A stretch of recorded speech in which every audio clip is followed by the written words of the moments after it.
Hey, hello, welcome to the show. It is show and tell, but surprise, I'm not Lamore. It's me, JP. I'm guest hosting tonight because Phil and Lamore had some stuff to attend to, but you will be able to see them a little later on Ask an Engineer after this show. So why don't you sit back, relax, and enjoy checking out some projects that people are working on. We have a few people from Adafruit who are going to be showing some stuff they're working on.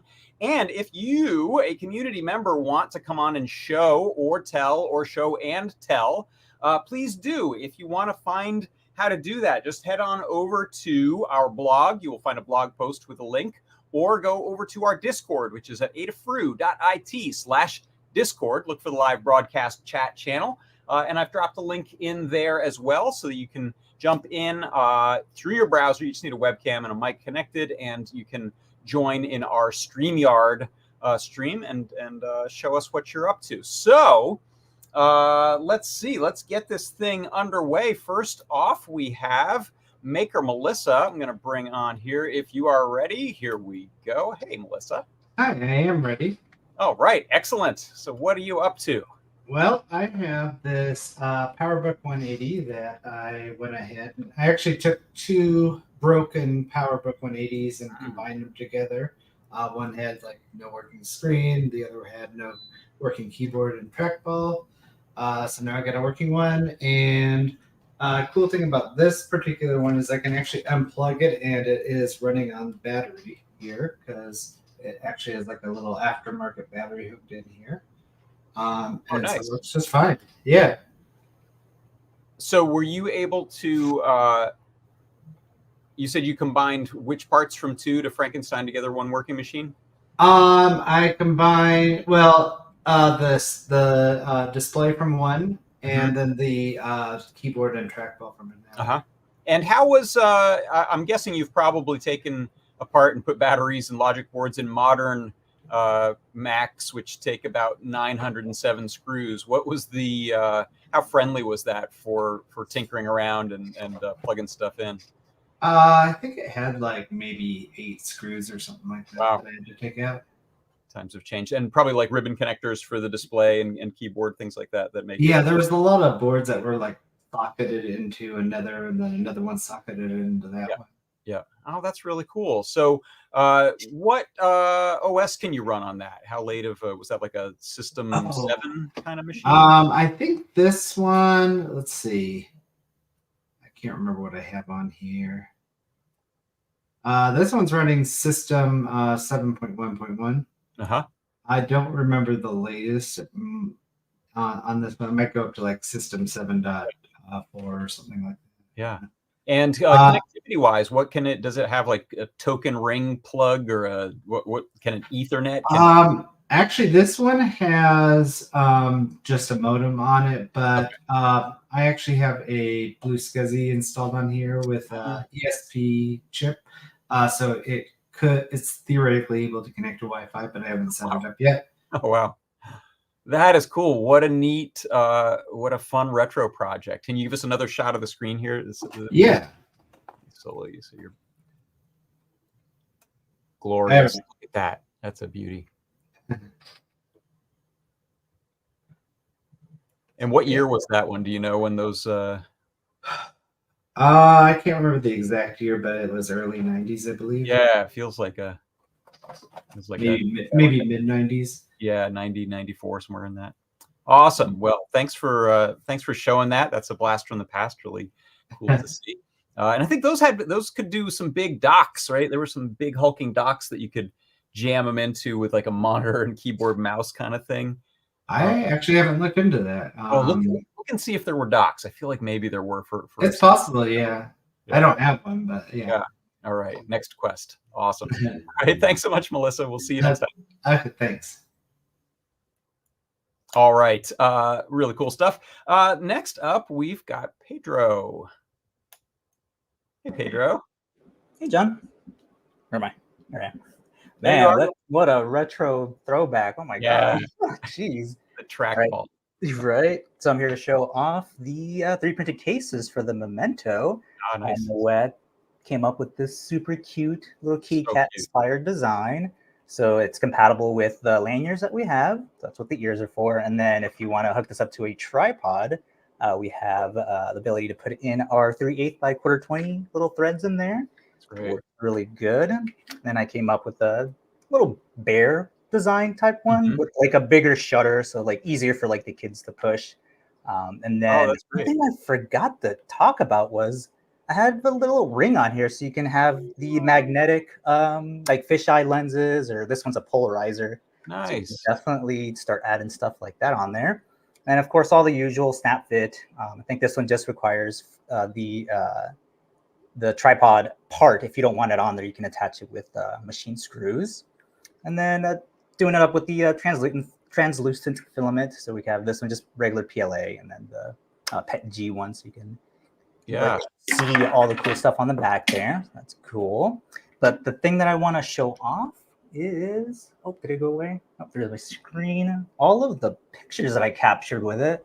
Because, you know, what good as a camera project, you can't show off what it can actually do. So it's a 5 megapixel one.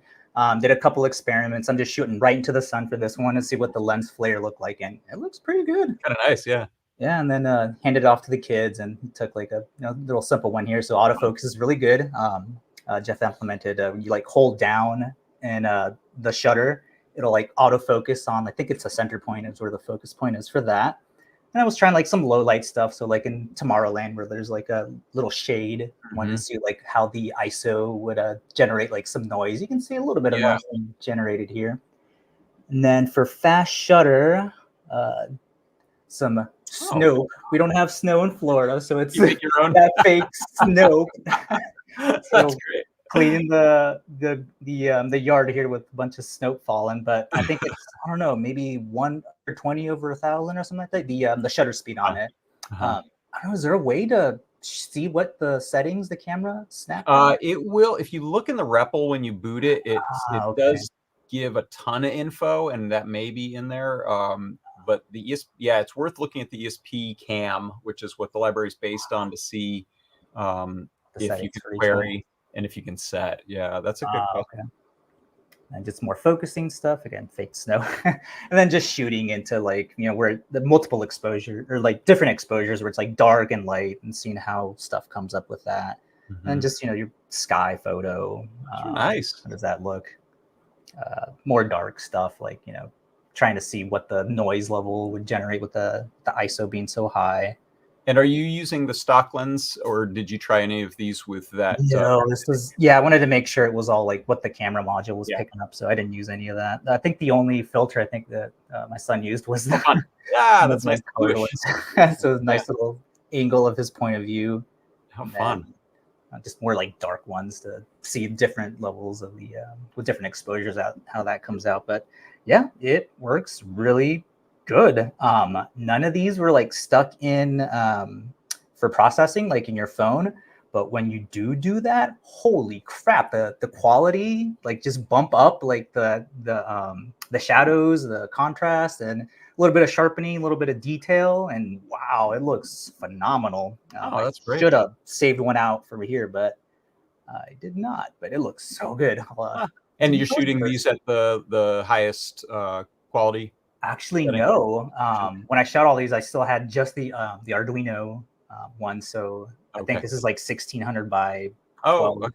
Yeah. So it's not even the highest quality, and it looks so freaking good. So I am super impressed with fun. Yeah. So definitely check it out if you want to experiment. You're coming out with a bunch of more projects. Jeff's still working on really cool stuff too. So wow. I am super pumped to get getting the trigger to go by like sound or by motion, like that's something. Kind of the interesting thing is it's gonna be so cool. Adding your own spin on how it works. So. Exactly, yeah. So more to come. Brent's working on some IoT ones too. Thanks for sharing and for sharing the cases. Those look great. Yeah. Grab them. They're ready. Take care. Thanks. All right. Let's see. Next up, we have got, speaking of jeplers, there's one. Hi. Are we going to wax nostalgic about HyperCard? Because I'd love to talk about some classic HyperCard. I used to have this great HyperCard deck for like D&D character sheets, and it is gone. Those floppies, I have no idea where they are, but that was the sort of thing I did back in the day. Back on that era of Mac. Yeah, so I brought a little live demo tonight. I've got a Memento camera. Whoops, down here on the down here on the down camera, and I'm showing off some like kind of real-time bitmap effects. So it's cycling through a number of different effects that I've coded up. So we've got blur and sharpen, which are effects that kind of look at adjacent pixels in the image and do mathematics on them. And then the rest are working like with individual pixel values and multiplying them or adding them together. So we can do effects like negative or adjust the brightness, lower the contrast. These are just some filters that I came up with based on 2 building blocks that are in an open pull request. So morph is the one that operates on regions of pixels and does math, and mix is the one that you can add channels together or subtract channels and multiply channels. So yeah, it's pretty fast once you like code the low level stuff in C. I forget if I actually showed this last week, but I did a version of this based on MicroLab. And unfortunately, it was running like 1 second to do one of these effects. And now it's running 100 times faster. So it was a little disappointing that MicroLab didn't bring more performance, but this is the direction we're going to go. And so I'm going to continue with this, add some more effects. And that's great. So to be clear about what you're doing, you're displaying one image, and then this is a real-time effect processing that you're kind of sliding through here. So yeah, I loaded one JPEG of a photo that I previously took, scaled down to screen size. And then each time it's working on that screen size image and transforming it into some other image. And that the amount of time it takes to do that step is the time it reports. And then it blits it out to the display. So yeah, if you're interested in this kind of thing, you can drop by the pull request. I will put the pull request in, a link to the pull request in our Discord, so you can check that out. But yeah, we will be putting this into the next alpha version probably when it comes out. And this is great. Yeah, it's really helpful. I know I was looking up, someone had a nice interactive convolution kernel web page where you could just type in like neat. 3x3 or the 6x6. Yeah, you should send me a link to that. I will. Cool. And I think they were the one making the comment that if you look at pretty much all of the original classic Photoshop filters, they're just all built on that. Like every kind of filter that's in there, every kind of sharpen that's in there, unsharp mask, they're all just variations on what set of numbers you throw into the convolution kernel, which is wild. Yeah, it's just numbers, right? It's like the matrix. But yeah, I don't know what else. I mean, also I want to say those photos that Pedro was showing are awesome. I live in Nebraska, so you go outside and A, you don't want to be there because it's like 20 degrees Fahrenheit, and B, it's just snow. So there's not beautiful green things. There's not tourists doing stuff and not having fun. There's no Disney World here. So I really appreciated getting to see those photos. Yeah, I was happy to see those. Those look vibrant and colorful. And yes, they are. Awesome. Well, this is great. Thank you for revisiting this with an eye towards speed. It'll be really nice to have these as fast real time. Effects. It's fun to get in that low level mode for a while. Really cool. Great. Well, thank you, Jeff. See you later. Bye. All right. Next up, we have got Liz. Hey, Liz. Hello. So a couple of weeks ago, I was out on a walk and I found a Meowsic on the side of the road. And I had wanted one, and I'd always resisted. I'd see him at Target, I'd be like, no, control yourself. So when it was just sitting on the side of the road, I was like, I have to. Meant to be. So when we got home, everything was good except the battery compartment was completely corroded. It was disgusting. So over break, I cleaned out the battery and everything, and I also printed a new battery door because what I did was I made it USB-C. Nice. And so I used our HUSB 238 breakout. So it's USB-C, and because it's just the 4 alkaline, it's just 5 volts. And I just have the 2 wires there going to the battery compartment there. And I also snipped out all the plastic because it was a bad time. But it fits in nicely in the back there.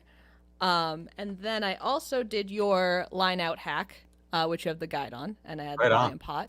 And then the other thing that I found to be a little annoying was that it didn't have indicator LED, so I added a LED right there. I'll turn it off so you can see. I did a little 3D printed mount. Cute. Yeah. So it's right there, and then it's a slow change RGB LED. It's a little blown out on the camera, but yeah. Right. And the way that I modeled it all up is I brought in the photo that you have of the back in the guide, and I was able to bring it to scale.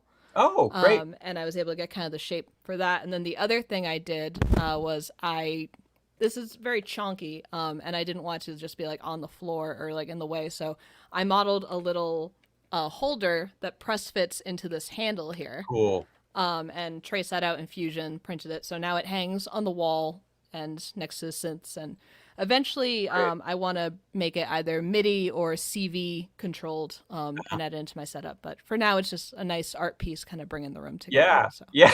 Meowsic really brings the room together. That's fantastic. Yes. For people who don't know, the Meowsic is not just a friend and a companion, but it is a musical instrument. Yes. Do you have it plugged in that we could hear? I do. Let me just turn up the volume. Dulcet tones. Let me know if you can hear it. Yes. Yes. Okay, great. And you can also do, of course, the meow. That's the stuff right there. Yes. I love it. Now I know you have some really cool guitar pedals, and I think that's one of the great reasons to have the line out is now you can send your Meowsic meows through crazy reverbs and shimmers and echoes. I'm very excited about that, and I didn't realize it was polyphonic either. I assumed it was monophonic. So right, yeah. Is it two note or it's three two note? note. It's two but note. Yeah. Still, I'm like, ooh, that's yeah, nice. Which is impressive. That they went that far with it. Very cool find. Nice hacks. I love them. A great idea to stop wasting batteries with adding the USB-C. I love that. Yes. All And right. thank you for your guide for the line out. Yeah, very sure. simple. I'm so glad to see it put to use. That's really cool. Yeah. All right. Thanks, Liz. right. We'll talk to you soon. Have a good one. All right. And last up from the community, we've got Micha. Bring Micha on here. Hey, Micha. Hello. So I have a pretty quick show and tell thing. So I've recently gotten into ham radio, and for those who aren't familiar, it's also known as amateur radio. It's just basically people buy or build really powerful or sometimes not powerful radios and use them to talk to people either in their neighborhood or in their local cities or all around the world. Mm-hmm. So I was going to show my radio, and it's called a Shack in the hobby. So I'm just going to share my camera.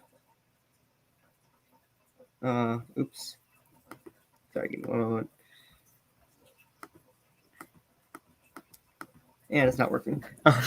No hurry. You can troubleshoot it. We have some time. Don't worry. Okay, working it out. There we go. It's a good sound. That was. I really should have tested this. All right, there we go. And now I just need to. Live demos, they always end up like this, unless they don't. All right. All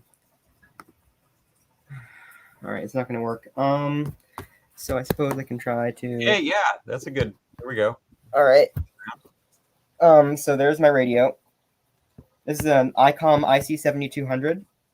It's a 100-watt output radio, which is not. The legal limit is 1,500 watts, but if you do that, then you need to have like a giant tower, and then you can't let anyone near it.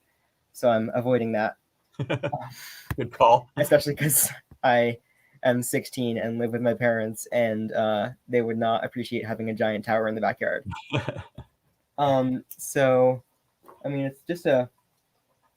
So this is just all this stuff I've collected. So the tuner is up here, and I suppose what I'm sharing is that I do have the license. Someone in chat is saying that if I have license, yes, I'm general licensed.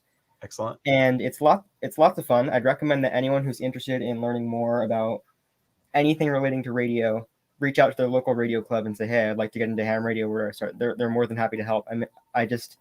the local radio club in my area just installed an antenna for me, and it was really awesome. Oh, that's great. So do you, that was going to be my question, is the antenna external? Yeah, the antenna's in the backyard, and it's 30 feet in the air. Uh-huh. And it was lots of fun.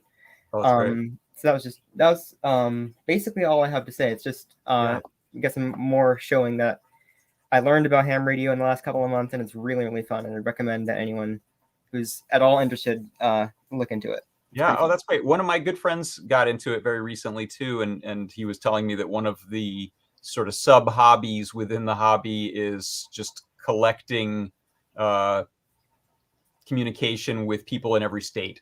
Oh yeah, there's all sorts of awards you can get.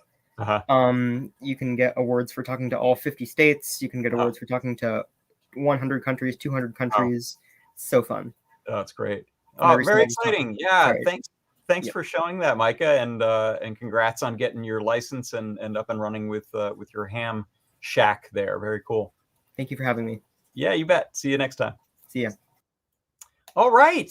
Very cool. Well, thanks everyone for stopping by. And if you're wondering where the chat is, a lot of that is over on our Discord server. So you can go to adafruit.it/Discord and jump in there for the live broadcast chat channel to see what people are chatting about. We also have some chat going on over in YouTube as well, which I can see here.